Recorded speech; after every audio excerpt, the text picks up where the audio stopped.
इस वीडियो में हम 2019 का मैथमेटिक्स सेकेंड ईयर का पास्ट पेपर सॉल्व करेंगे। ये सेक्शन ए है जो कि 20 मार्क्स का है और आपने ये 25 मिनट्स में सॉल्व करके देना है। यहाँ पे हर क्वेश्चन के अगेंस्ट 4 ऑप्शंस दिए होंगे जिसमें से आपने करेक्ट ऑप्शन को सर्कल करना है। सबसे पहला क्वेश्चन देखते हैं। Vector a is equal to 1 2 -1, vector b is equal to 1 -2 3 and c is equal to 1 -7 -4, then a dot b cross c is. तो ये हमें पूछा गया है, तो यहाँ पे ब्रैकेट का मतलब a डॉट b को पहले सॉल्व करना है। तो हम जानते हैं कि डॉट प्रोडक्ट का आंसर हमेशा एक स्केलर नंबर आता है और किसी स्केलर का वेक्टर के साथ प्रोडक्ट मीनिंगलेस होता है, इसका कोई मतलब नहीं होता। तो इसका मतलब ऑप्शन बी करेक्ट है। क्वेश्चन नंबर 2 है। Limit x tends to infinity x plus E x minus E is equal to. इसका लिमिट हमने फाइंड करना है। डायरेक्ट लिमिट हम नहीं पुट कर सकते वरना इन्फिनिटी ओवर इन्फिनिटी बन जाएगा जो कि अनडिफाइन है।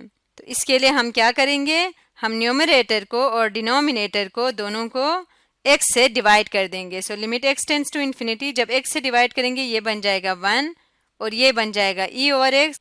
इसी तरह से डिनोमिनेटर में क्या आ जाएगा, 1 माइनस ई ओवर x। तो अब यहाँ पे जब हम इन्फिनिटी पुट करेंगे तो x की जगह जब इन्फिनिटी पुट करेंगे e ओवर इन्फिनिटी 0, यहाँ पे भी 0, तो आंसर क्या आ जाएगा, 1 आ जाएगा, यानी ऑप्शन सी करेक्ट है। क्वेश्चन नंबर 3 देख लेते हैं। ये है which of the following equations represents an odd function. हमने देखना है कि इनमें से कौन सा ऑड फंक्शन है। ऑड फंक्शन क्या होता था कि अगर हम फंक्शन में x की जगह -x पुट कर दें और उसको सिंप्लीफाई करें तो ये माइनस टाइम्स उसी फंक्शन के बराबर आना चाहिए। अब अगर फर्स्ट ऑप्शन को देखें, यहाँ x की जगह -x पुट कर दें तो क्या हो जाएगा, -x प्लस 2 का होल स्क्वायर हो जाएगा जो कि minus times F of x के बराबर नहीं है। बी ऑप्शन चेक करते हैं। यहाँ पे x की जगह -x पुट करें तो ये क्या हो जाएगा, x की जगह -x आएगा तो ये बन जाएगा -3x और डिनोमिनेटर में आएगा -x होल स्क्वायर बन जाएगा x स्क्वायर प्लस 1, जिसको हम लिख सकते हैं minus times F of x। इसका मतलब बी ऑप्शन करेक्ट है। इसी तरह क्वेश्चन नंबर 4 देखते हैं। If F of x equal to -x plus 9 whole cube and g of x equal to 6, then which of the following represents g of f of x। हमने composition function find करना है g of f of x, यानी g में x की जगह पे f of x की value put करनी जो कि है -x प्लस 9 होल क्यूब। जब इसको पुट करके सॉल्व करेंगे तो हमारे पास ये कंपोजिशन फंक्शन आ जाएगा। अब यहाँ पे g ऑफ x देखें तो ये 6 है, यहाँ पे कोई x नहीं है जिसकी जगह पे हम ये रिप्लेस कर सकें, तो 6 ही रहेगा। इसका मतलब इसका आंसर C है। नेक्स्ट है what is the value of 1 minus X square square root D over D X sine inverse X plus cos inverse X. तो इनका हमने डेरिवेटिव फाइंड करना है। तो यहाँ पे ये आ जाएगा 1 माइनस एक्स स्क्वायर का square root as it is आ जाएगा। यहाँ पे सम रूल डेरिवेटिव का अप्लाई होगा। साइन इनवर्स एक्स का डेरिवेटिव है 1 over 1 minus X square square root. इसी तरह से कॉस इनवर्स का डेरिवेटिव है -1 ओवर 1 माइनस एक्स स्क्वायर का स्क्वायर रूट। तो ये दोनों आपस में कैंसिल हो जाएंगे, यहाँ पे 0 बचेगा। इसका मतलब इनका डेरिवेटिव है 0। क्वेश्चन नंबर 6 है। If f of x plus h equal to a power x plus h, then f dash of x is equal to x plus h। f of x plus h की value दी हुई है और f dash of x हमने find करना है। इसका मतलब ये हुआ कि f ऑफ x किसकी इक्वल है, a ऑफ x के इक्वल है। और हम जानते हैं कि जब a ऑफ x का डेरिवेटिव लेते हैं तो आता है a of x log a, यानी ऑप्शन बी करेक्ट है। क्वेश्चन नंबर 7 है। What is the derivative of x cube minus X square x cube minus X over x plus 1 with respect to x। तो derivative find करने से पहले हम इसको simplify कर सकते हैं x को कॉमन लेके, तो यह आ जाएगा x square minus 1 over x plus 1 जो कि इक्वल है x इंटू एक्स माइनस 1 के, क्योंकि एक्स स्क्वायर माइनस 1 को हम x plus 1 into x minus 1 लिख सकते हैं और x प्लस 1 से कैंसिल होगा तो x इंटू एक्स माइनस 1 आएगा। इसका डेरिवेटिव लेंगे, इससे पहले हम इसको क्या लिख सकते हैं, एक्स स्क्वायर माइनस एक्स को अंदर मल्टीप्लाई करके लिखा तो इसका डेरिवेटिव क्या आएगा, 2x माइनस 1 आ जाएगा। क्वेश्चन नंबर 8 देखते हैं। इवेल्युएट्स यहाँ पे लिखा हुआ है व्हाट इवेल्युएट्स, तो यहाँ पे व्हाट नहीं आएगा, इन्होंने थोड़ी सी प्रिंटिंग मिस्टेक हुई है, तो आएगा इवेल्युएट। तो हमने ये इंटीग्रल फाइंड करना है, तो इसके लिए क्या करेंगे, तो सबसे पहले अंदर वाले फंक्शन को सिंप्लीफाई करते हैं। ये फॉर्मूला बन जाएगा x minus whole square, x minus 1 whole square का।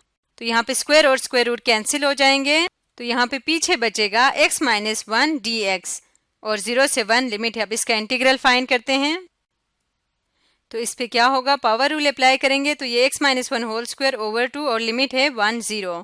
तो जब लिमिट पुट करेंगे तो आंसर आएगा -1 ओवर 2, जो कि ऑप्शन सी है। नेक्स्ट क्वेश्चन है which of the following is an evaluated value of mod of x over x, और ये 0 से e तक इंटीग्रल है, ये भी डेफिनेट इंटीग्रल है। तो मॉड ऑफ x को खोलेंगे, क्योंकि लिमिट 0 से e तक दिया हुआ है जो कि पॉजिटिव नंबर है, तो मॉड ऑफ x जो पॉजिटिव नंबर का है वो x ही आ जाता है। तो x ओवर x होगा, ये x और x आपस में कैंसिल हो जाएंगे, तो यहाँ पे 1 बचेगा और 1 का इंटीग्रल आएगा x और 0 से e तक लिमिट, तो x की जगह पे e पुट करेंगे तो e आ जाएगा, जो कि बी ऑप्शन है। e माइनस 0 होगा, जो कि e के इक्वल है। अब 10th पार्ट है what is the value of dy of the function f of x equal to x square when x equal to 2 and dx equal to 0.01। तो सबसे पहले हम इस फंक्शन का डेरिवेटिव लेते हैं, तो dy बाई dx आएगा 2x के इक्वल, तो यहाँ से dy की वैल्यू हमें चाहिए, तो हम लिखेंगे dy is equal to 2x into dx। अब यहाँ पे x और dx की वैल्यू, x की वैल्यू 2 जबकि dx की वैल्यू 0.01 पुट करके सिंप्लीफाई करेंगे, तो ये आएगा 0.04 के इक्वल, जो कि सी ऑप्शन है। क्वेश्चन नंबर 11 है what is the perpendicular distance between the line and a point. इस लाइन और पॉइंट के दरमियान हमने परपेंडिकुलर डिस्टेंस फाइंड करना है। तो परपेंडिकुलर डिस्टेंस लाइन और पॉइंट के दरमियान फाइंड करने का फॉर्मूला ये है कि जो भी लाइन की इक्वेशन दी होगी x1 प्लस y1, उसमें क्या करना है, x की जगह ये पॉइंट पुट करना है x क्वाड्रेंट और y की जगह y कोऑर्डिनेट पुट करना है। और 1 इक्वेशन की दूसरी तरफ था, इस तरफ ले आ गए तो वो -1 आ गया, और फिर इसका मोड ले लेना है। और डिनोमिनेटर में क्या होगा, जो लाइन है उसके x कोएफिशिएंट का स्क्वायर प्लस y कोएफिशिएंट का स्क्वायर करके स्क्वायर रूट करना है। जब इसमें हम पॉइंट को पुट करेंगे 8/3, x1 की जगह पे आएगा 8/3 और y1 की जगह पे आएगा -5/3 -1, और इसको जब हम सिंप्लीफाई करेंगे पुट करके तो ये आ रहा है 8 - 5 3/3 क्या हो जाएगा 1 हो जाएगा, और 1 - 1 किसके बराबर है 0 के, तो इसका मतलब यहाँ पे बी ऑप्शन करेक्ट है। नेक्स्ट क्वेश्चन है at what angle line 3y equal to 2x plus 5 and 3x plus 2y equal to 8 cut each other.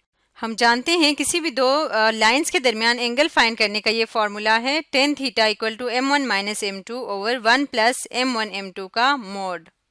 तो हम इन दोनों लाइन से स्लोप फाइंड करें, तो ये जो लाइन 1 है इसको अगर हम m1 कहें इसके स्लोप को, तो वो आ रहा है 2/3 और लाइन 2 का स्लोप है -3/2।